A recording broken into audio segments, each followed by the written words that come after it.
that again. These still allegations if they're true.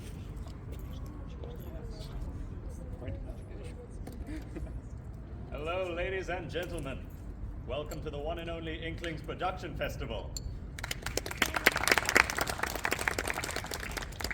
Now, before we start, I'd just like to take us through a couple rules. First off, you're welcome to take videos and photos, but please no flash, as it is distracting for the performers. On that same note, please switch all devices to silent. Refrain from speaking during the performances, as well as standing, except for the first one. We'll get to that in a moment. For those of you who don't know, the restrooms are on the opposite side of this building, so if you just go around, you should be able to find it without an issue. And with that out of the way, I leave the stage to one of the directors of our first production, The Judgment of God, to give you more info on that.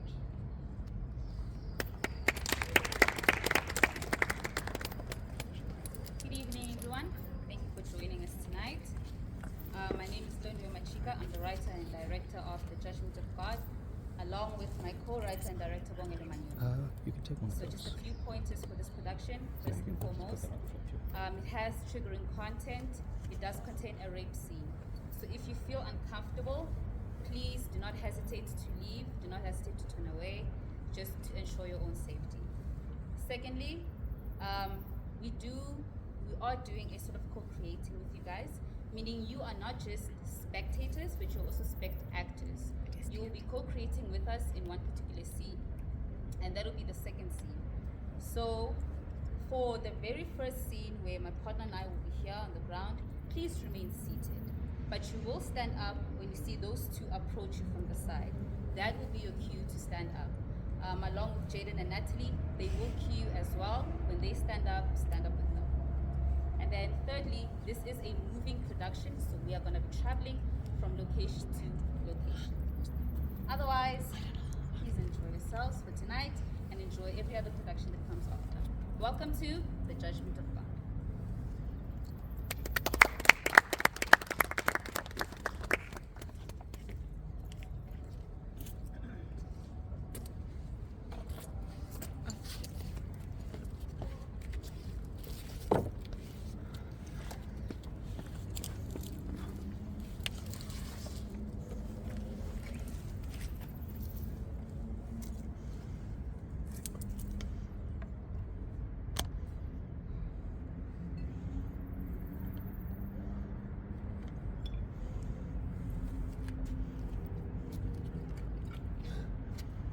Don't you think you've had enough?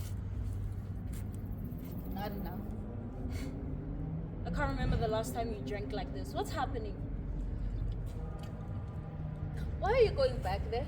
Oh my gosh, this again. I just don't understand, Matt. What does church have that self-help books or therapy or even Bujwala Chumi doesn't? Accountability, maybe. Please. Forgiveness, I don't know, Bongi. I want to forgive myself and others. Forgiveness? You don't actually believe that, do you? Bullshit. A grudge only cages one person. The person holding it.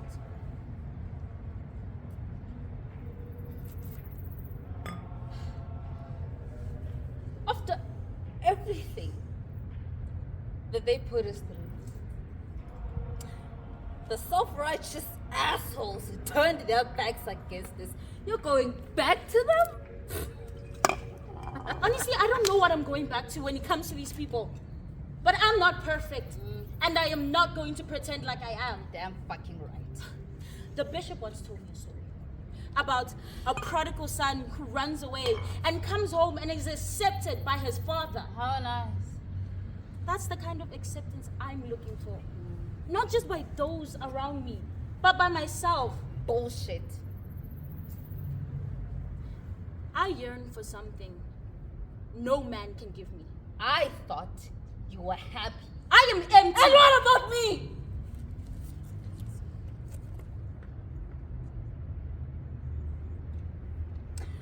I have been empty and angry for a long, while.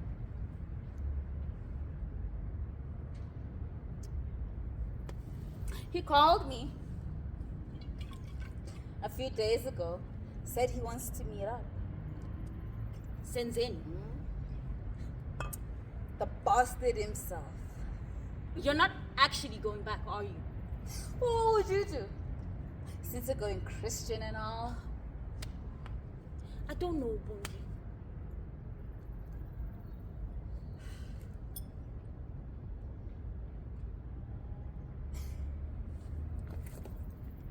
He has broken me more times than I can count. I just wanna rip him apart whenever I think about him. I hate him so much. I feel so alone. And you? No, you're abandoning me. Now, Bongi, you know damn well. No.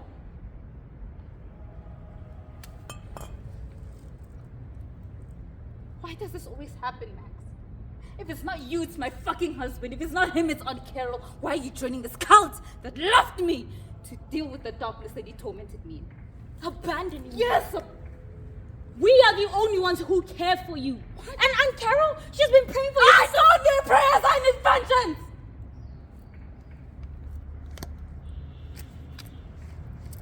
Yes. Vengeance! Tell me, Max, do you believe in God's judgment? I guess so. Why? How can I execute it? How can I make sense and deface God's judgment? Bongi, you need to calm down. You're drunk. I am as calm as can be. You have asked me plenty of times if I believe in God. I'm gonna go see that piece of shit and I'll show you that I believe in God plenty. Bongi!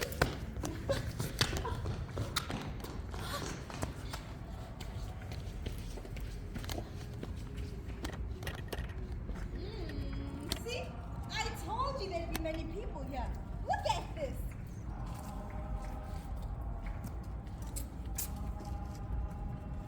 What is happening that so many people are here? A festival for the youngsters, Bishop. Something about spring. You know how today's youth has a thirst for spontaneous excitement. I just hope they remember to study. Hi.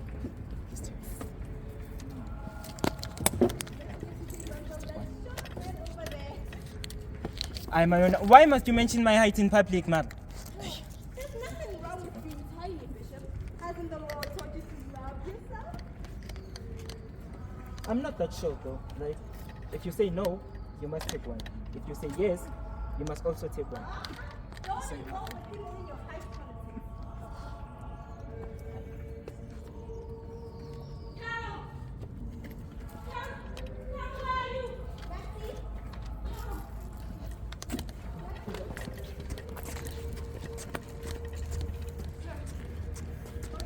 Bongi. Bongi went to St. Daniel. Why? I don't know. We were sitting and we were talking, then all of a sudden, I'm afraid something's gonna happen. Okay.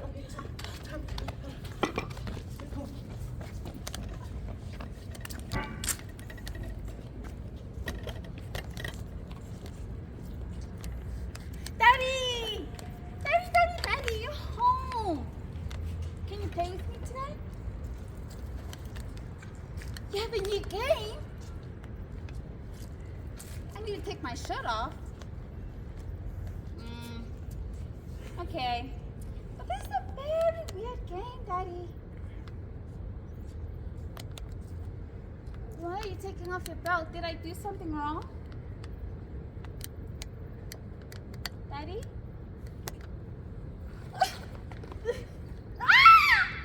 The alleged female victim said the abuse started when she was 6 years old, when her father would come into her room, get into bed with her, and carry out sexual acts. She said, "He told me I was special and he loved me more than my brothers." The alleged male victim outlined an episode where his head was pushed into a pillow and he was raped by several men, instigated by his father. He said his father had used him to pay off a debt to the man. He said, I had never felt pain like it. I thought I was going to die.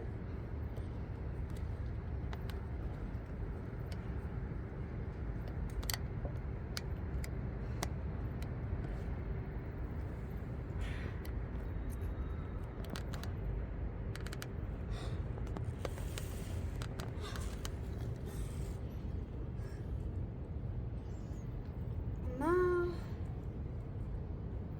you're weak.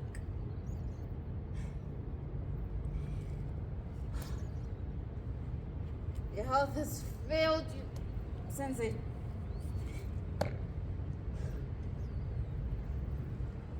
You can't outdo me at this time.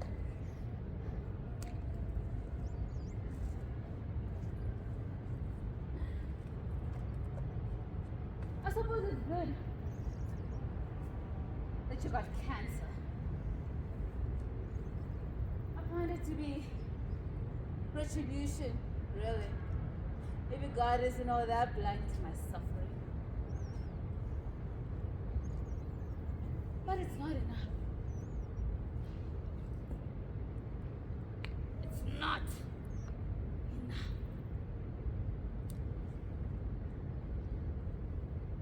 He's done his part. Now, I'm going to do mine.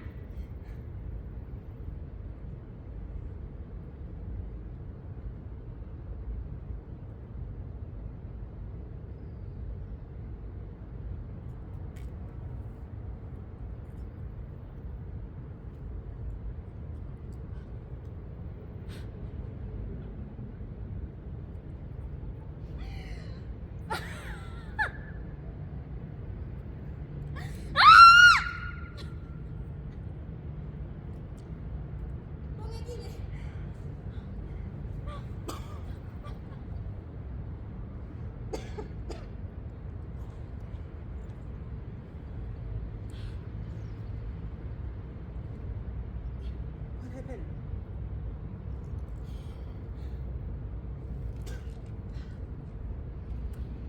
He was dead when I got here. The bastard stole my family.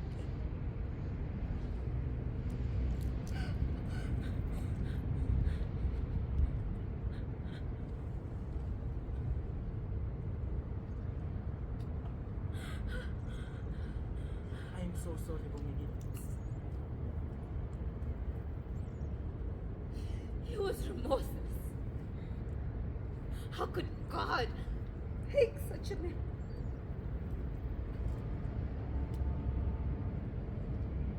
Your father made his own choices like everyone else. He could have been a different man, but he chose not to be. It's not the fault of Then whose fault is it? because the heart is desperately wicked.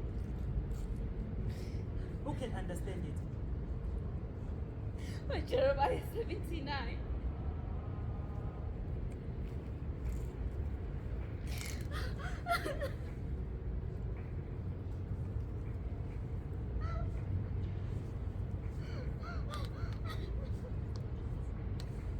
The process, often a long one, begins with a survivor acknowledging the abuse, dealing with feelings that may have been long suppressed, and developing a positive self-identity.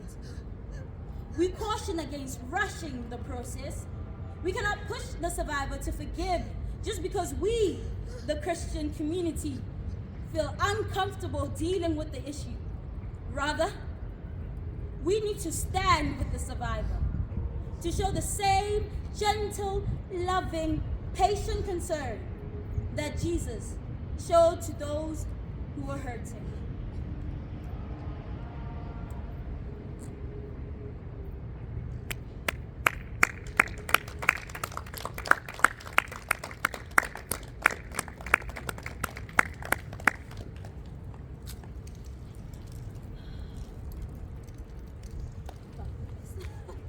That's the end.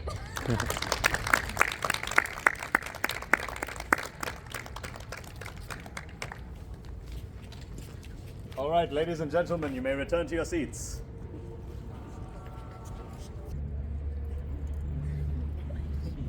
All right. Hope you guys enjoyed our first performance, The Judgment of God. Now we'll be moving on to A Room of Thoughts by Mila Yordan and Lereko Lebata. Enjoy.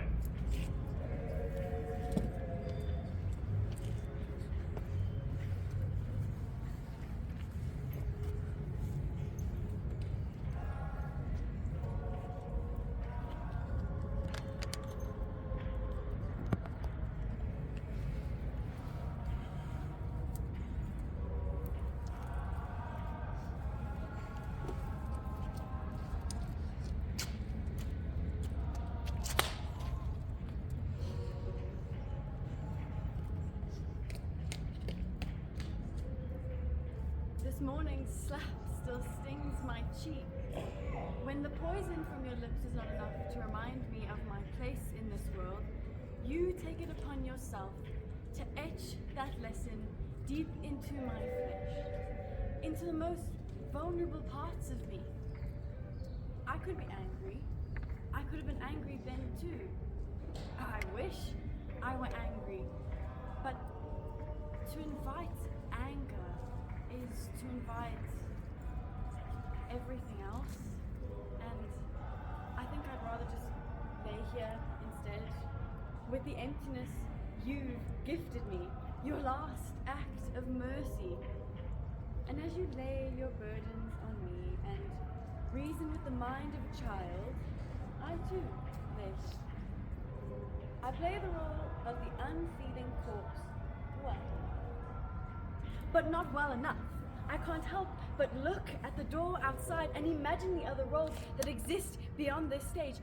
Any role would be better than this one. I would no longer have to be so unfeeling. On the streets, I might die of hunger, but in this house, I risk death by burdens and secrets. So much of my time is spent like this, dreaming of places unlike this. And then I'm brought back to the real world, behind safe doors, with new black and blue features staining my arms, and the newest reason why you hate me so much wearing at my soul. And when I've had enough, my anger roars back at your hatred, and the pain you inflicted, my fury rages to conceal the rotten bits of my heart, the parts of me that you touched, broke, corrupted, killed. The power of the tongue was never enough for you. Violence was always the language you spoke best. But this feeling will pass. And then it will come again, stronger than ever, rendering me unable to look at myself without seeing the reflection of your hateful gaze imprinted on my features, your callous hands now my own, laid in the filth of your past mistakes and whatever putrid fate you have resigned yourself to. I can wish, I can pray to the highest power, but I will never be half of what I want to be. Because when all is said and done, all that is eventually left of me is you. And if by some chance I do escape, if by some miracle I live to see the day where I'm too grown for your fists to reach my face, I know for a fact I will still feel the attempt of your blow, the contempt behind it. I bled out forgiveness a lifetime ago, and this realization will be stone cold and all-encompassing when it hits you. You didn't have to love me, but you could at least be kind.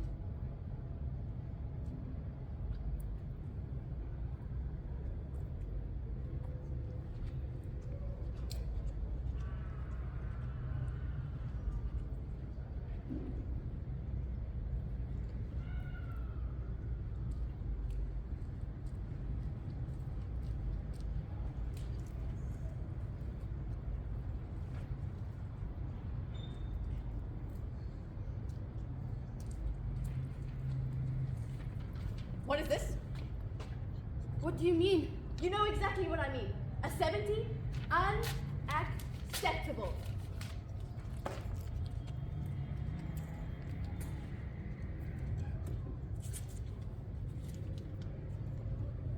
You rip apart my hard work into shreds again. And again, I say nothing. But the anger is here. Right here, boiling with the insults that I'll never bring to life. But you will. And as you walk away, my mind runs away with the thought of failure. Where is that success you promised me? The love, the understanding? How will I mend this giant wound within me that never stops gushing hatred? And when that hatred overwhelms me, should I rip my skin apart to soothe my heart to calmness? What do I do? What do you want me to do? You pile the books, the expectations, the burdens onto my back, twisting it into some question mark. To what end? So that I can live the life that you wanted to? One day, I will be dead. And so will you. And when you look back, do you think your life was worth my shortcomings? Or will you weep at my accomplishments that were actually meant for you? You feed me the scraps of your dreams and hope that it fulfills me when I want nothing more than to be free. And yet, when that door opens and those beyond the stage beckon me towards them, my bones crush me. My skin melts to the floor.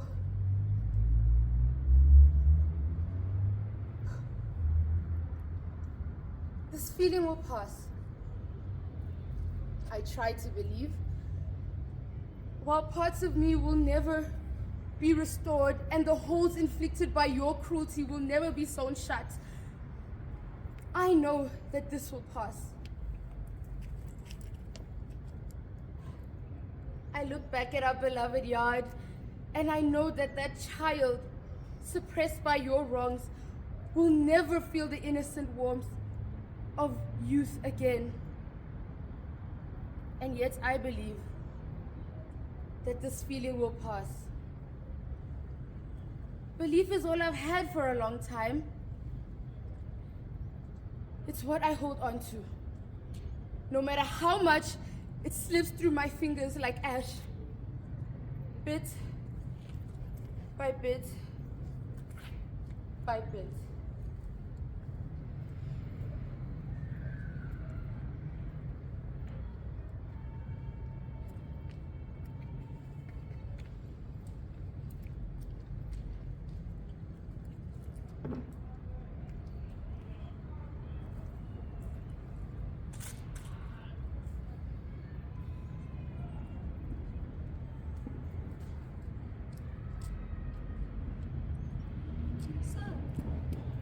What are we going to talk about today?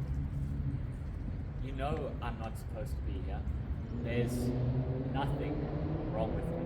No one said if there was anything wrong with you. I just want to know what you're thinking. What I'm thinking is that this is as much a waste of my time as it is yours, because I'm fine, Doctor. I've been fine.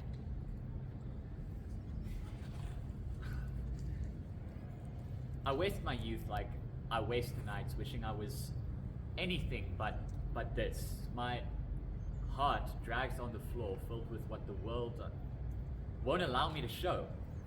Love. A weakness that the world preys upon, that is devoured piece by bloody piece right along with me. My needs become me. I am what I desire. I'm compassion trapped in a cruel world, and what of it? The world just keeps on spinning regardless. I spend my days grieving something I never lost and reaching for something I don't know the name of. I choke on words that I do not have, and what of it? It's not like I need them. Do I? I don't. I'm trapped in this vessel of lazy flesh. Time passes me by like the wave of a hand, and I let it. My bones, they're heavy, and my insides hollowed out. Even coming here today was hard and, well, almost impossible. And yet, you still came. There's a figure in the corner of my room. There's a figure. My shadow. It mocks me every second, every minute, every hour of my existence. It mocks me. It reminds me of how my life is passing me by and scoffs at my inability, this innate inability to do anything other than watch. Another moment of weakness. I have so little strength to hide it, and what of it? Strength is strength, no matter how limited, right? But life, this life, speeds on, dragging me along with it. And what of it? There's a destination in mind, a point in time where none of it matters, where I no longer need to hide, where these weaknesses are left lagging behind, where I'm just simply numb to it all. Yeah, I know it. Deep down, I guess, I just know it.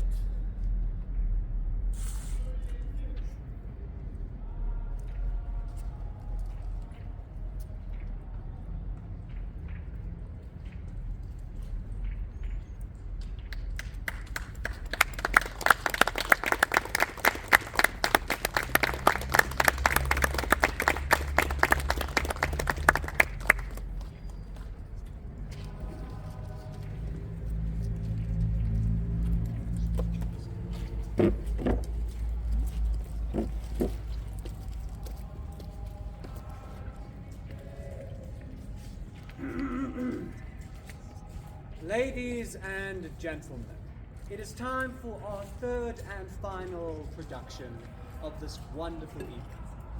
I am Simon Fuerco, the writer and director for this final play, The Dead Letters of Point of Exile, Alaska. Point of Exile is an old, desolate place where the wind howls eternal through the empty streets and where the seasons never change.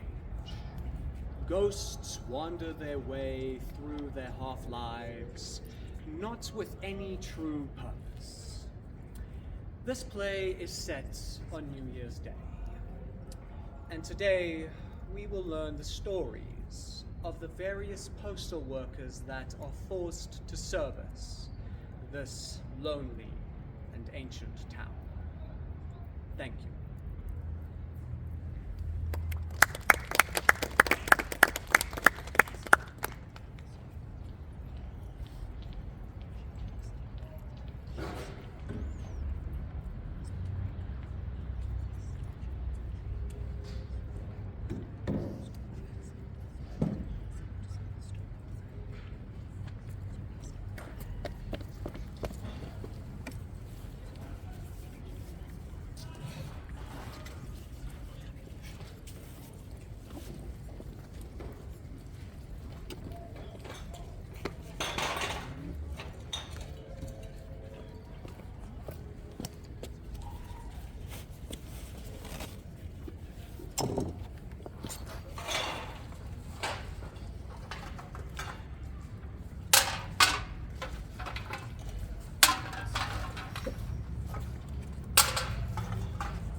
executives are taking a well-deserved break. I think they're all in Tahiti. Nope, they're in the Bahamas while we get drunk and while they sell clothing. Cheers to that. And our New Year's bonuses? Gone. Overtime? None. Gosh, I hate our bosses. Ditto. Here, here. So, why aren't you with your families?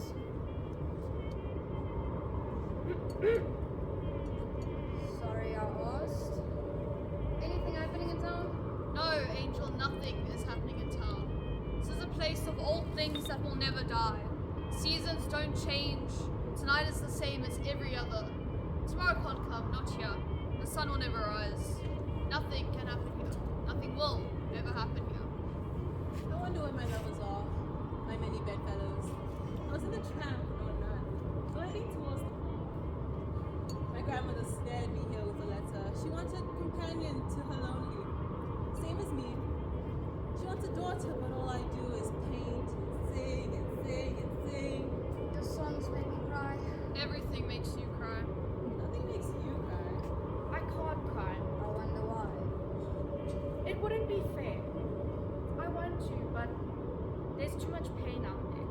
All generalizations are false, including this one. Rain, again. Who else is there? There are the drinkers and the fools and the brilliant idiots and the old philosophers. Don't they deserve voices? Don't we? We are like death. We carry people's hopes, hearts, and dreams scratched onto parchment and paper. But what happens to those that we cannot carry? When a letter cannot be sent, whether it be because of a misspelt or non-existent address, otherwise it becomes a dead letter. They are stored here with the others like it, and every few years we open the archives and try to determine whether or not a few of them can be sent. If not, they get placed into storage again. So we keep ours?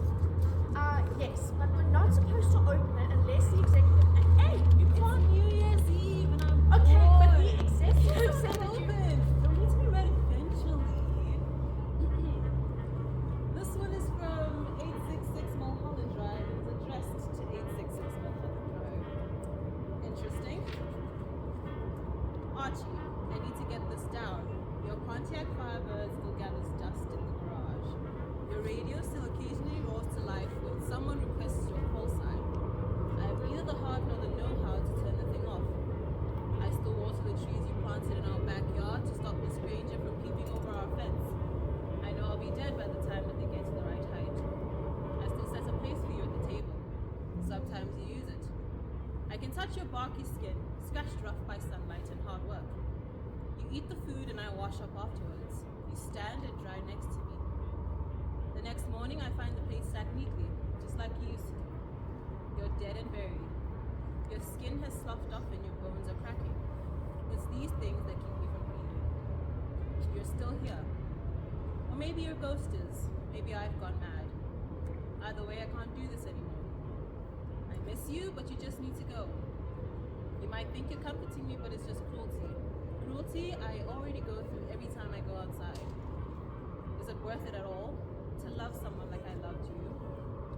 God only knows. I can sympathize. But I know it's. What is what? I know it's worth it to love on you. For you, maybe. Why do you say that, Neats? You got an ex you never told us about? Never loved like that. I'm saying it because it's true. Might be nice in the short term, but love is an irresistible desire to be irresistibly desired. You want the attention of the person. I don't know what you've been through, Needs, but I know everybody needs somebody. It doesn't even always have to be romantic. That's right, kid, you don't. My friends, my family, they never so much as even sent a letter to me after I moved up here. I don't need them, I don't even want them. Then why are you here tonight? Obligation. Michael never said that this is compulsory. You came here because you wanted to.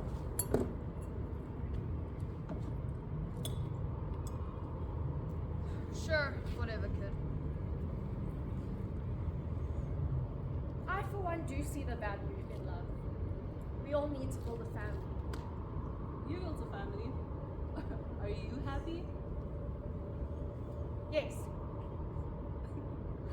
You have a family that keeps you in a job you hate, a wife that wants kids you can't provide, and the obligations of a dead father. You want to try that again, Michael? You can hardly talk, Rudy. I know! None of us can talk.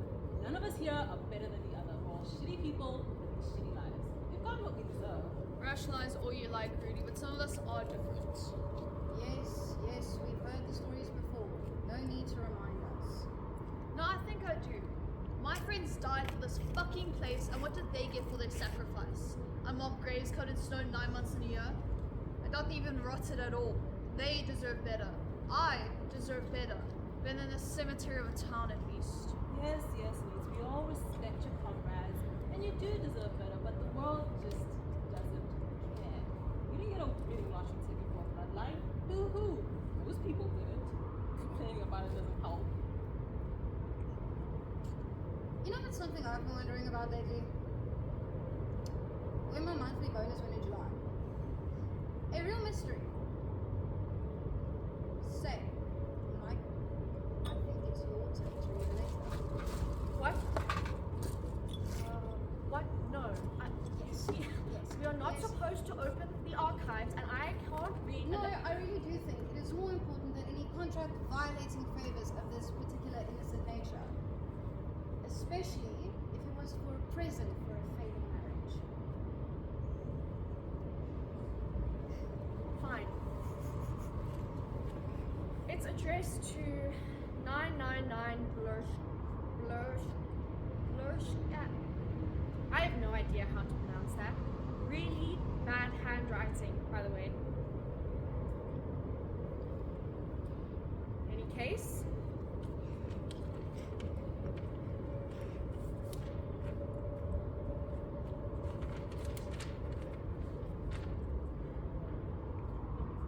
I'm sitting on the sidewalk as I write these words. The barkeep cut me off. I got loud. Bouncer kicked me out. I don't blame them. I was being a real dick. It's Christmas Eve as I write this. The street light is hot. The pavement is hot. My brain is hot. It's boiling in my skull. Good. Thing never did much for me in the first place. Usually people only send 2 kinds of letters this time of year, but I guess I'm the exception. This isn't either. I'm just here to say, hey, fuck everything, and I hope you have a Merry Christmas. This isn't a random address. You're currently screwing and brewing in my old house back in Boston.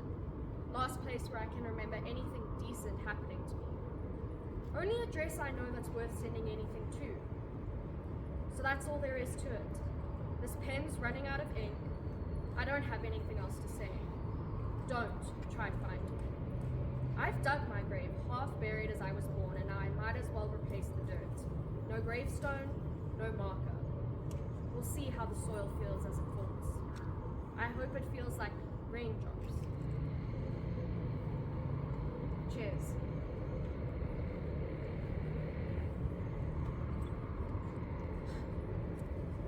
How deep into your graves do you think you all have gotten? The coffin lid is closed. The mourners are saying their final words. They're emptying the funeral home's bar. Gravestones lie shattered on the ground. Moss covers the engravings. No one leaves flowers anymore. No one even remembers the name. I wonder why. I was born in a barnyard. I learned the taste of whiskey before that of my mother's milk. My father was decent, but boring. My siblings were the same. I worked tracked in the fields. Could have been a mechanic if it weren't for the cost of the certification. I enlisted, and war sang her old song. I came back, carrying a few dozen more skeletons in my closet. Couldn't get a job, cover myself and my family. I drove until the gas money ran out. I drove until the engine gave up. I drove until the pedals wouldn't work. And then I pushed that car until my legs gave up beneath me and the concrete turned to snow. Then I ended up here. Apartment small, 1 bedroom. Haven't the heart to clean up the beer bottles. They're the only things I have left to talk to. I was born insane to sane parents. They were accountants. They worked hard and got me whatever I wanted. Didn't care too much though. Barely used the house. And I painted their walls till I lost my mind. I wanted to be an artist. But I didn't have the right kind of madness. I couldn't keep up good grades or hold a paintbrush straight. I was thrown out to the streets. I took my madness by the night, and by day I was a secretary at my dad's company. Boring, thoughtless work for boring, thoughtless monopoly. I slept with my boss out of sheer boredom, and in return, I was thrown away by the world. No friends, no co-workers, nothing. I came to this town after I threw a dot at a map, and it just so happened to land near my grandmother's house. My apartment's filled with paint splashes, but they won't ever make me into someone. I keep them around because they're the only things I have left to talk to. I was born to fly, but I had no wings. I tried taking up bows made of steel. I made love to propellers and gears and diesel smoke, but never came to climax. I tried going to piloting school, but the wheel and the throttle just felt wrong in my grip. There might have been a crash, might have been a scandal, there might have been an unfair lawsuit.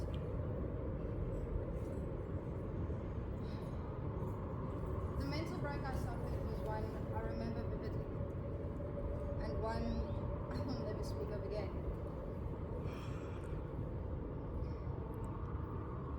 I just gave up. I'm living with my parents now. They're the only things I have left to talk to.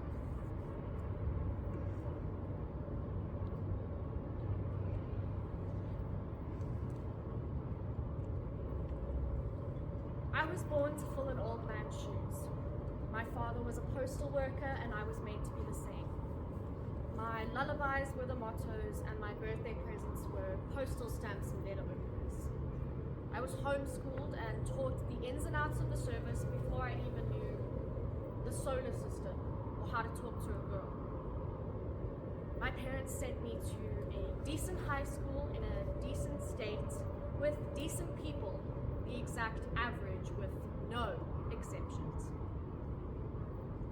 My wife first spoke to me because I was the only one left single in class. She held onto my arm tightly and laughed way too much at my jokes. She was my first date, my first kiss, my first time, and my first relationship. She was the first person to really listen to my feelings, to hold my hand, hear me say, I love you, and know I genuinely meant it.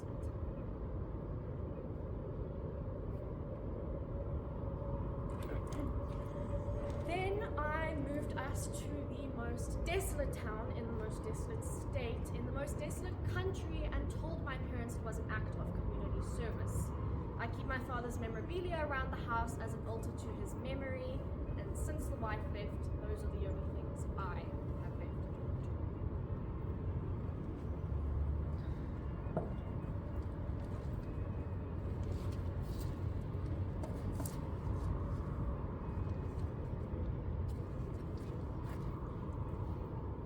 This one doesn't have any postmarks or addresses on it. Just a signature in pink gel pen.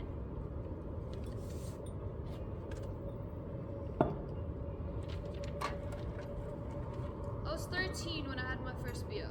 It was warm and soapy. The cherry lip balm made it taste horrific, and my boyfriend's bad breath didn't help. He was a stoner, the boring kind. I tried to get into it for his sake, but it never caught. I was 14 when I had my first hangover. The night before was spent under neon lights with boys touching me. None got too handsy, but the contact felt like heroin. The morning after, I downed 3 raw eggs and spent the entire day over a toilet. Thankfully, I told my parents I'd been camping, so I had the reasonable explanation of food poisoning and nightmares. I was 17 when I had my first boy. Different relationship, same genre of person. What can I say? I had a type, and apparently it was losers. It was a cold night, and I barely felt anything. I spent the whole time on my back, lying on the bumpy truck bed, staring at the stars. I wake up every morning and I want to scream at the world. Say that this life of mine isn't perfect no matter how hard my parents and friends try to convince me it is. Do not want to be trapped in a domestic prison. At the same time, I don't want to be independent and home alone. I am struggling between so many different directions in my life, all the while my body tries to rip me apart each month as my emotions flood. I feel monstrous on those days. I know it's natural, but I still cannot help but feel that way given how my mom and dad react. He is disgusted and she is excited. I can't even begin to understand why.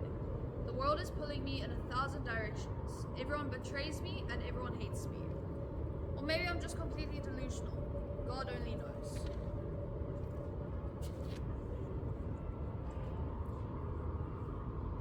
That was my sister. She wrote that letter. How do you know? I was there for some of it. I watched from the basement as she drank that beer, and I followed her out that night. I used the same excuse she did in the morning. I remember waving to her as she left on that truck and how she looked in the morning. Empty-eyed and slack-jawed. I wonder why she didn't mention me. Where is she now? Alive. Not happy though. She moved down to Mississippi with one of her more entertaining boy toys. I call her every now and then. She's trying her best. I'm just happy she got out from underneath our parents' thumbs. Agreed. Agreed. Agreed.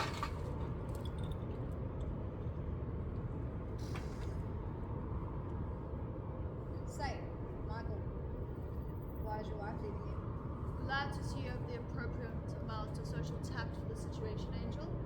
I just see that everybody's sharing something. I just think it's more appropriate if everyone just knows.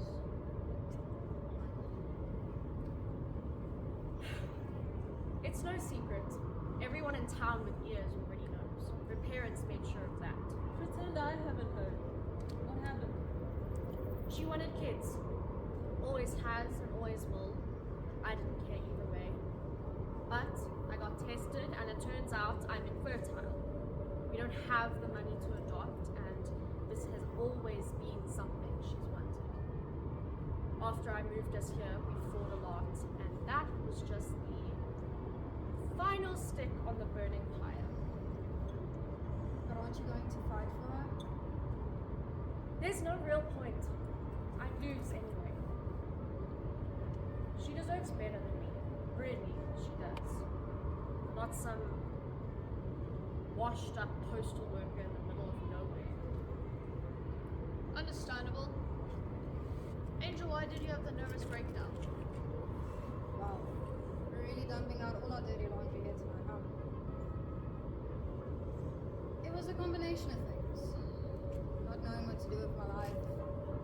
Pressure from my family. Pressure from my friends. Pressure from myself. One day I just simply woke up and I gave up. I didn't shower, didn't get dressed. I just locked the bedroom door and started screaming and crying. The police had to break the hinges down with a battering ram. I didn't stop screaming until they knocked me out. When I woke up in the hospital, my hands and legs were tied to the bed frame. And the rest is just standard fare. I'm sorry to hear that. Must have been hard. I can sympathize. Me too.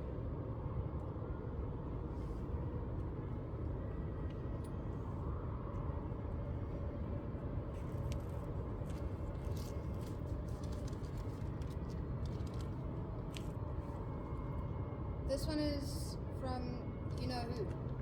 That's all it says.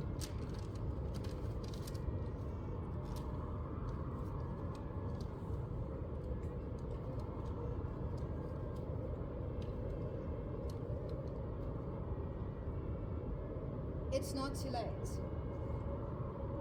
I forgive you. Come back. Please.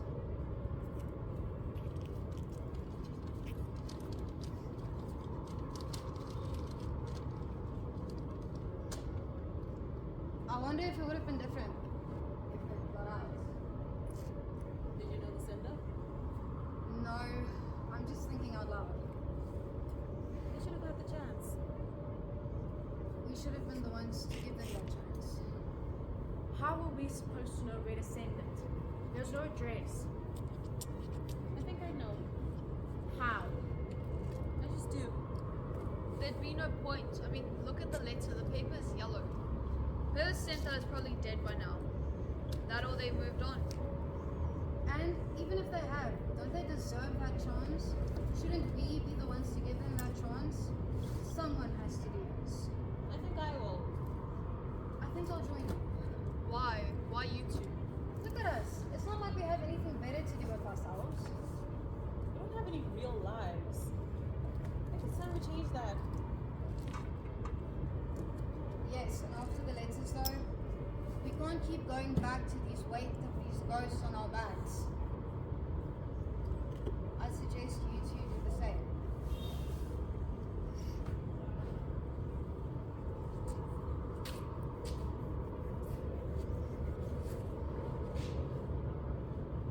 I hope you two have good lives. Really I do. Cheers.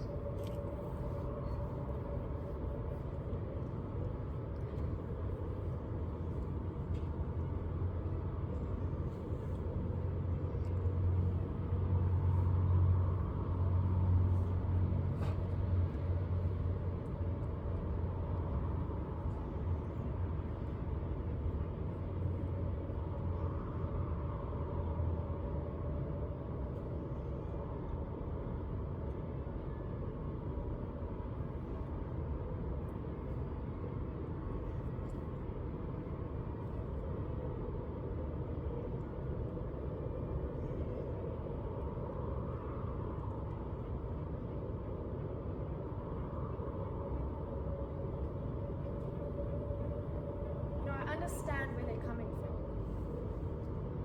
So do I. That's why I'm feeling so mad right now. That's why I'm feeling so lost. I might have a solution for that. Don't you dare. It's irrational, but it makes sense. We both know we aren't going anywhere. But still, it feels like just giving up. It is. And that's not necessarily a bad thing. I wasn't raised like you. Neither was I. What are you going to do? I'm going back to my wife. We'll leave this town. I can get another job. We can adopt. We can have a life. I'm glad you have all the answers. You have them too. You just need to stop ignoring them.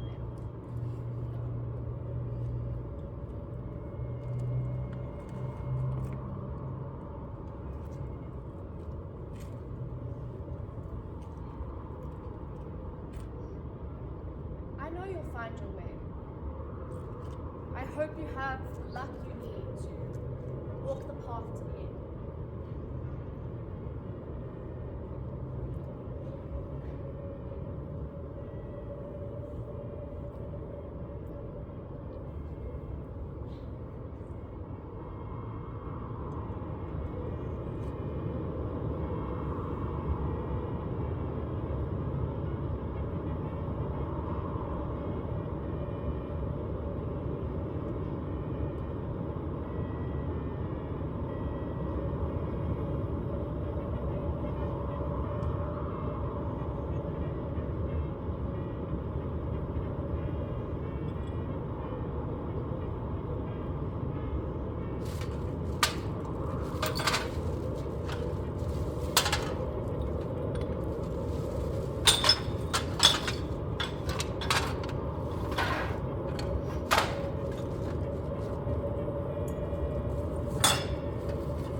folks. Thank you. That's the final production of the night. I think we can give everyone another round of applause. All of them are just so impressive, and they've worked really hard to bring all of this to life. And it's all student written, student acted, student directed. And with that, tonight we're actually having a special segment, a director's Q&A. So I'd like to invite the directors back onto the stage. And you as the audience members will have the opportunity to ask them, well, whatever you'd like.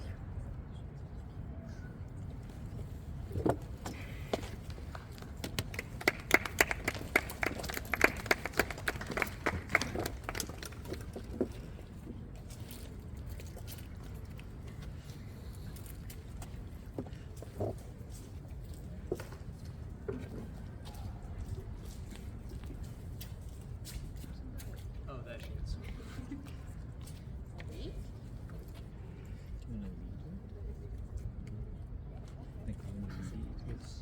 Can start, yeah. Yeah. Evening all. It's going to be really awkward if none of you ask questions.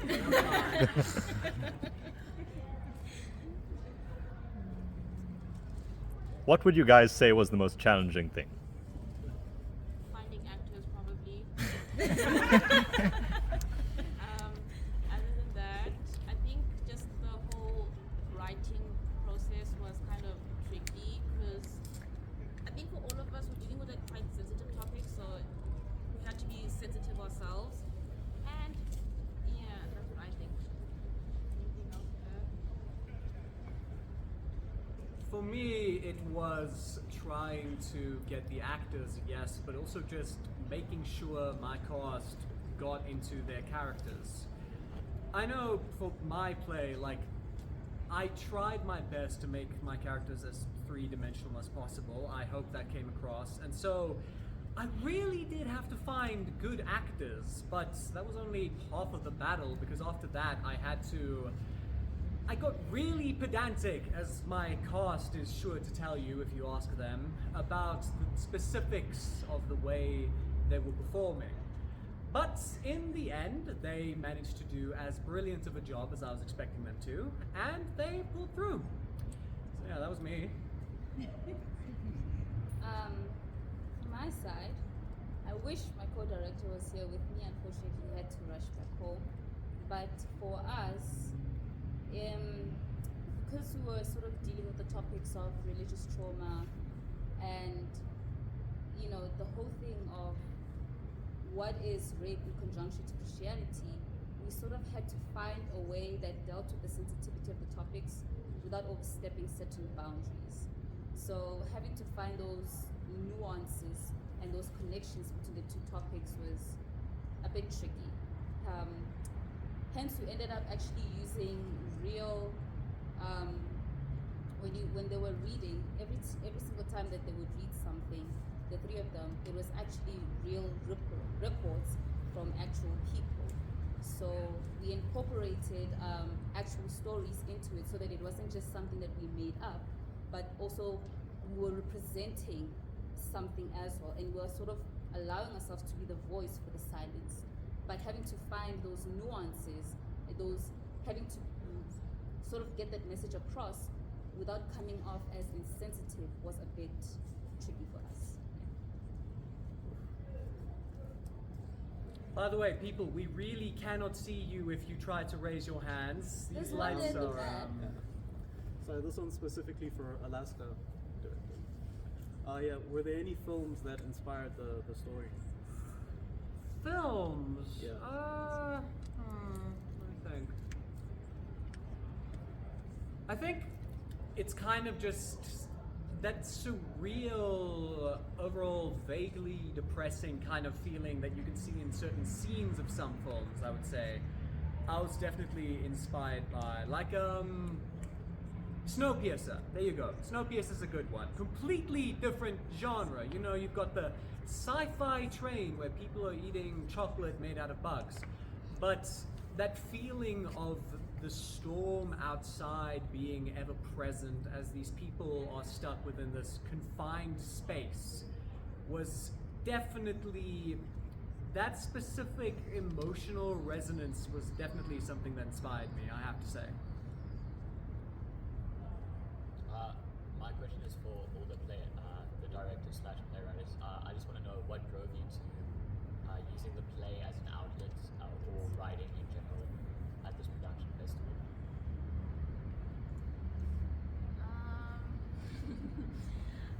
Okay, that's a good question. Normally, personally speaking, I've always liked writing, but it's always been very personal. I don't like sharing my writing, so I was just trying to get out of my comfort zone to see how people would react to like us putting ourselves out there essentially. And I think you guys all reacted well, I guess. So I'm quite happy. I feel like this has given me more confidence to like put my writing out there a little more. I don't know what else to say. I wanted to see if anyone else would relate to things that I have experienced, so I wanted to write about the things I have gone through, or like what we both have gone through, and see if anyone else relates to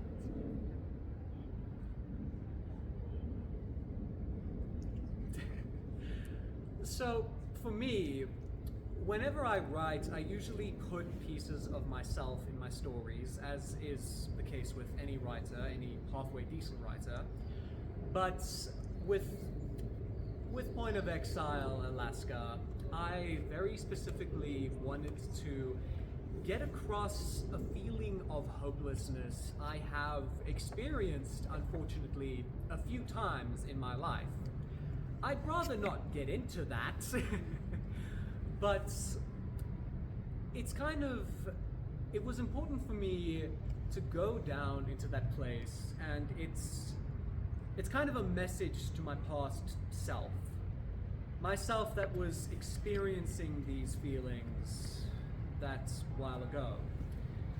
That there's always a way, that there's always hope, that there's always some chance for you to get back out into the real world instead of just obsessively spiraling downwards inside of your own mind.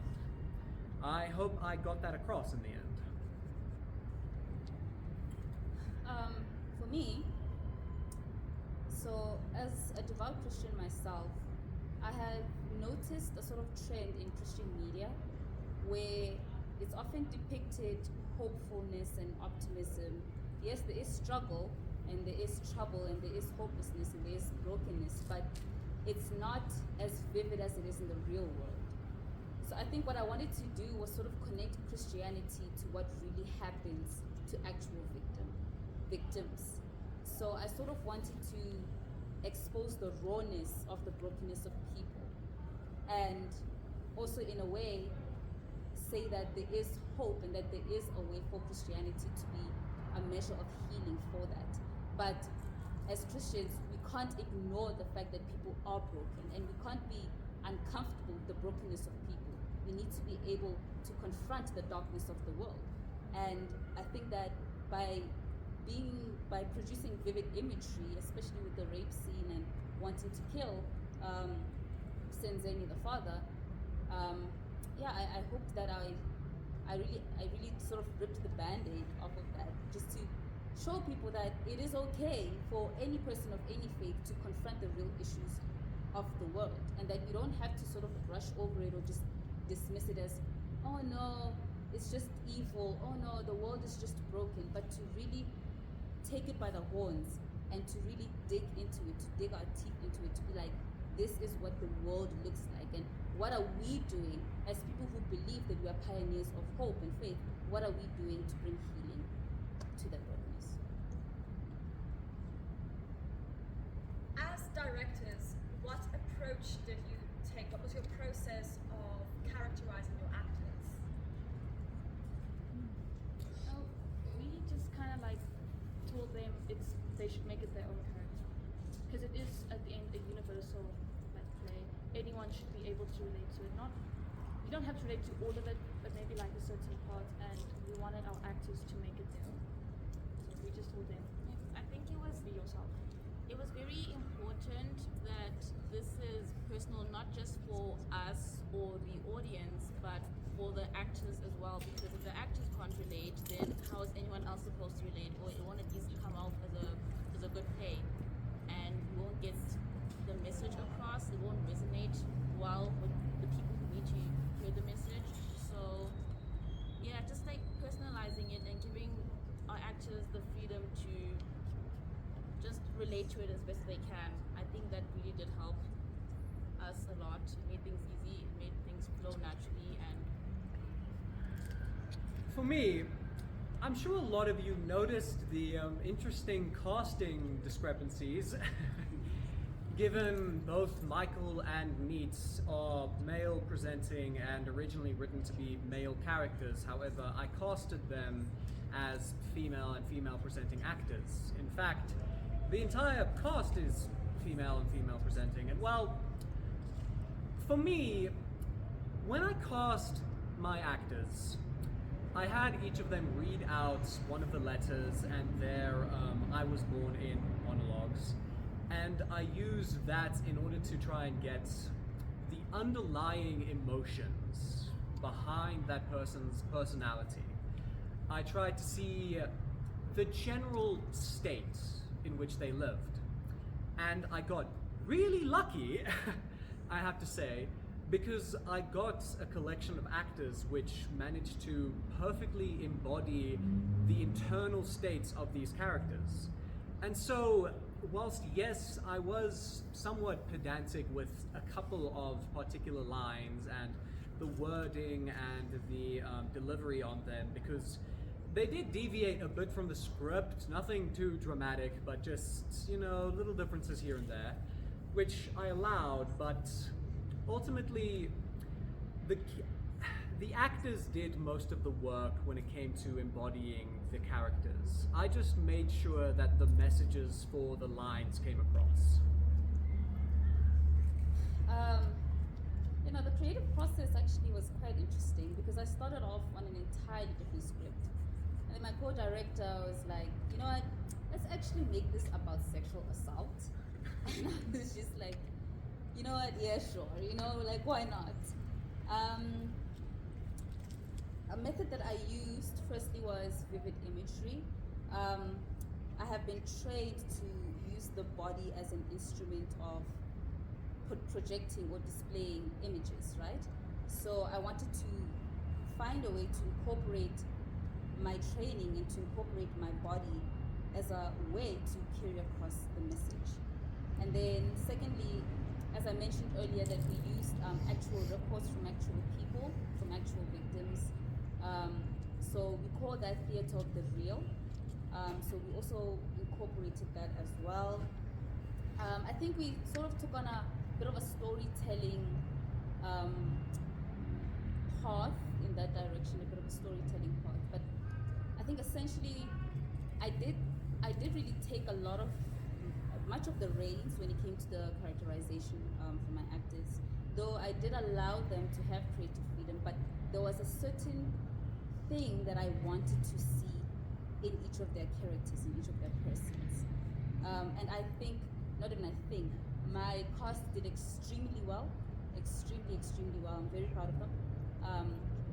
I could tell that they were very much immersed in it, and that the notes that we've been working on throughout this entire rehearsal season or sessions was able to just come alive in them. So I guess you could say I was a bit of a, I don't want to say a dictating kind of director, definitely not a dictating director, but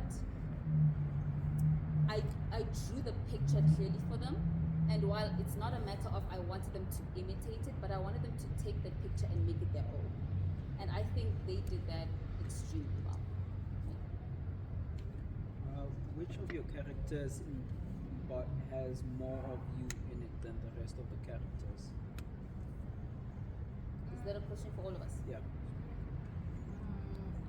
Okay, in the play that we did, I would have to say character C because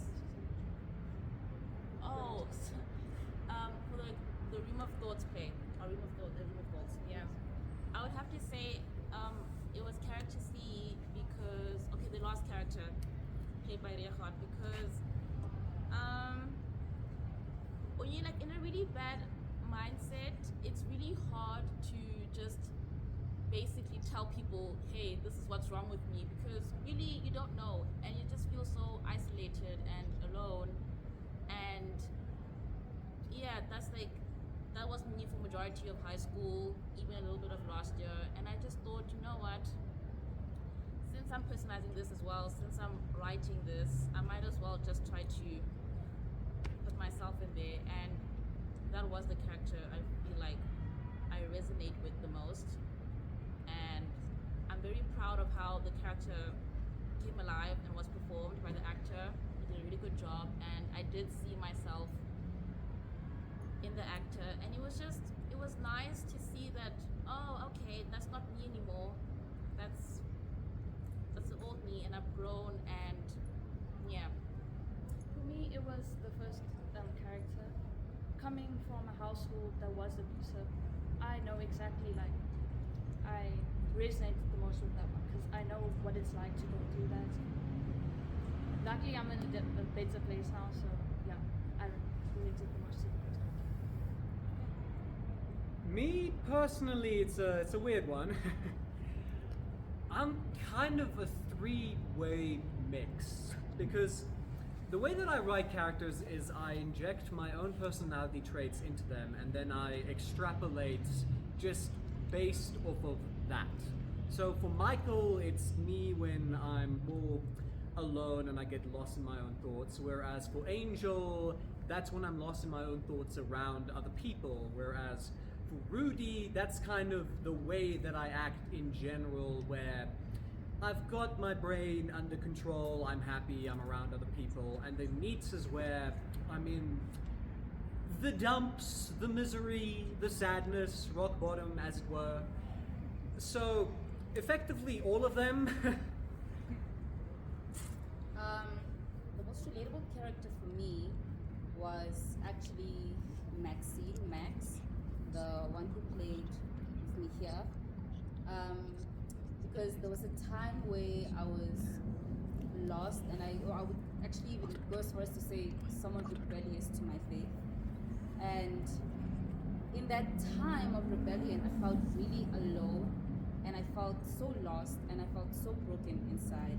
But I yearned to go back to that home that I came. So Maxie pretty much depicted having strayed from something that you knew so well, something that you loved so much, but you have a longing, you have a yearning to return to it. So her speaking about how she wants acceptance again, her referencing the story in the Bible of the prodigal son.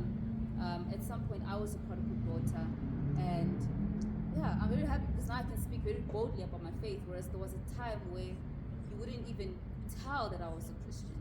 So Maxie really resonates the most with me. Yeah. Just want to pop in. We'll do 2 more questions. I see one at the back there. Yeah, mine. In Judgment of God, right? Yeah. So then the story sort of starts off as a normal dialogue, but eventually you sort of switch the style with the narrators. Like, how and why did you decide to why not just maintain that initial style? That was a very artistic decision. We wanted to use different forms of expression. We didn't just only want to stick to dialogue. We wanted to incorporate choreography or rather movement. We wanted to use props, and we wanted to use them in a very vivid manner. So even when I was here, it was dialogue, but you could tell that in the way that I was projecting my character, the way that I used the bottle, even spilling on myself, it was meant to really be a very vivid and a very tense experience, particularly for the audience members. I wanted you guys to feel as if you were looking into a very private moment. You're not supposed to see a person that you don't know fall apart so much. And I wanted to depict that. I wanted to make you guys feel as if you're looking into something you're not supposed to see.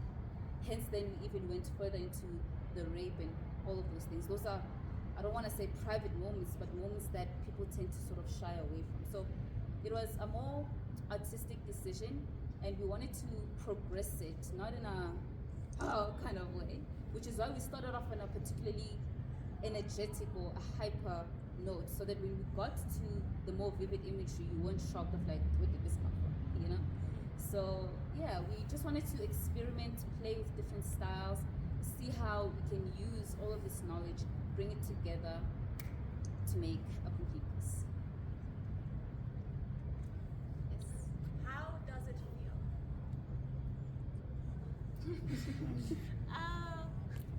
I'm not gonna lie, I did like have doubts in the beginning, especially like when it comes to me personally, but I am ultimately quite proud of myself and my director, my co-director, and I'm proud of the actors because they did a really good job. And this is something I can look back on and smile about because like it turned out well. And I didn't think I could do it, but I did it, so yeah. I feel really happy and also sad that it's already finished and yeah, no more nights, which makes me sad, but I'm mostly happy because it turned out really well. Yeah, no, I'm also very much sharing in that happy feeling, but I do want to also mention that first night where I saw Lily, who plays Michael, come onto the stage and sit down. I got such a sense of exhilaration. I almost had to stop myself from shaking in my seat just because of how happy I was to see how well the entire thing was being portrayed, and I'm gonna be honest, that has not gone away. Yeah.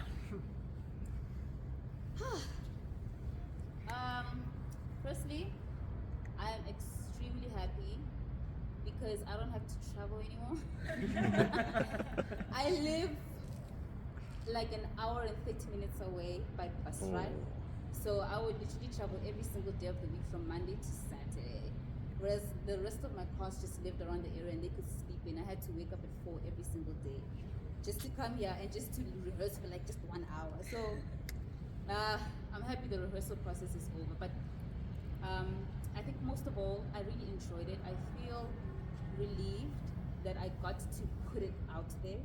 And I'm very happy that I did get to hopefully move some hearts, and I did get to use the knowledge and the skill set that I've gained over my years in drama to an audience outside of the School of Arts, because this is an independent project.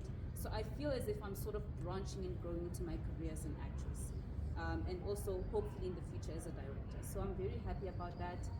And otherwise, yeah, as I said, exhilaration, as they said, the gladness. I think, yeah, man, it's been a ride. It's been a very beautiful ride.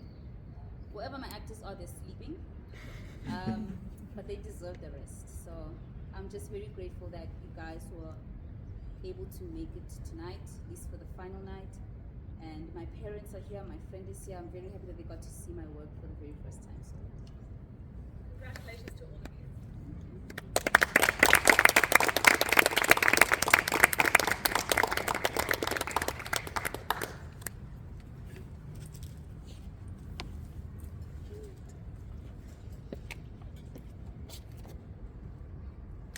Yes.